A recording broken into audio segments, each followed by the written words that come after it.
Bonjour à tous et bienvenue dans cette nouvelle vidéo. Maintenant que vous avez vu l'une de nos vidéos sur les sportifs pas chers et que vous avez eu la chance de vous en acheter une, c'est le moment de la maîtriser. Et pour ça, rien de mieux que de la pratique. Mais avant de pratiquer, il est important de savoir quoi pratiquer. C'est là que j'interviens pour vous donner les techniques de base de pilotage. Numéro 1, le survirage. Le survirage est une perte d'adhérence des roues arrière. Il se contrôle plutôt facilement avec de la pratique. Le tout est d'arriver à sentir le moment de décrochage et d'apprendre les réflexes à avoir dans le cas d'une traction, propulsion ou 4 motrices. Le survirage est à ne pas confondre avec le drift. Du moins, en pilotage, on ne drifte pas. Ça fait perdre du temps. En pilotage, il est juste important de pouvoir corriger la voiture si on est allé chercher un peu trop loin la limite. Numéro 2, le sous-virage. Le sous-virage est une perte d'adhérence des roues avant. Il est le phénomène le plus redouté en conduite automobile puisque très peu contrôlable. Certes, il est possible de contrôler un sous-virage volontairement déclenché en accélérant, par exemple à fond dans un rond-point. Là, je pense notamment à Monsieur X. Mais lorsqu'il s'agit d'un sous-virage involontaire, c'est une autre histoire. En règle générale, lorsqu'il y a sous-virage, il faut remettre du poids à l'avant. Donc, relâcher doucement les gaz, ne surtout pas freiner parce que là, vous allez accentuer le blocage des roues et donc le sous-virage. Numéro 3, le talon pointe. Voilà une technique qui m'énerve, mais voilà, j'ai des grands pieds et c'est extrêmement galère pour moi d'arriver à le faire dans ma MX5. Je m'entraîne souvent sur la route et les gens qui sont derrière moi doivent trouver ça bizarre que mes feux de stop s'allument souvent, même en ligne droite. En plus, à cause de mes grands pieds, j'ai parfois du mal à doser, donc ça donne des à-coups pas terribles. Ça n'empêche que sur une propulsion, le talon pointe est primordial. Ça empêche un blocage des roues arrière par l'embrayage et ça préserve les synchros.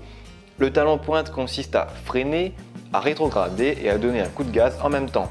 Malgré tout, n'oubliez pas que le talon pointe est avant tout un freinage. J'ai pas envie que vous essayiez et que vous soyez trop focus sur le coup de gaz et que vous vous plantez dans le mur d'en face. Le talon pointe est avant tout un freinage et il faut maîtriser le freinage.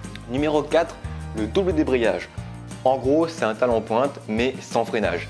Il permet d'améliorer le confort de conduite en neutralisant les à-coups et il permet également de respecter la mécanique. Et puis, c'est juste hyper stylé. Numéro 5, la projection du regard.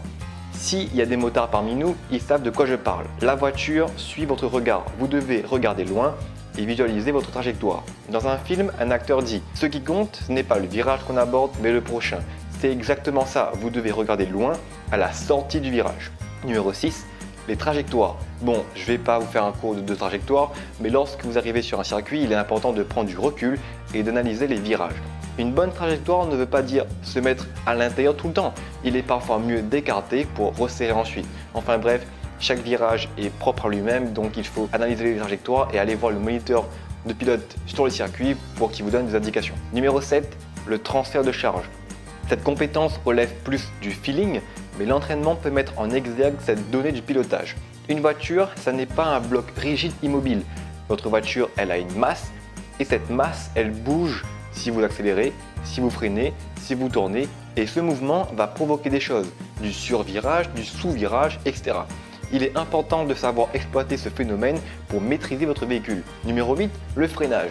Sûrement la compétence la plus compliquée à acquérir. Il faut savoir freiner tôt en gardant l'axe, ni trop fort sous peine de bloquer les roues, ni trop faible pour diminuer la distance de freinage. Bref, il faut s'entraîner encore et encore. Numéro 9, la position des mains sur le volant. 10h10 ou 9h15. Non, ce n'est pas l'heure de l'apéro. Vos mains doivent toujours être dans cette position. Entraînez-vous sur une voiture immobile à trouver la danse des mains adéquate. Voilà, cette vidéo est terminée. Moi, je vous dis à dimanche prochain. Si elle vous a plu, abonnez-vous, mettez un pouce bleu. Dites-nous dans les commentaires si vous faites un peu de pilotage. Plein gaz!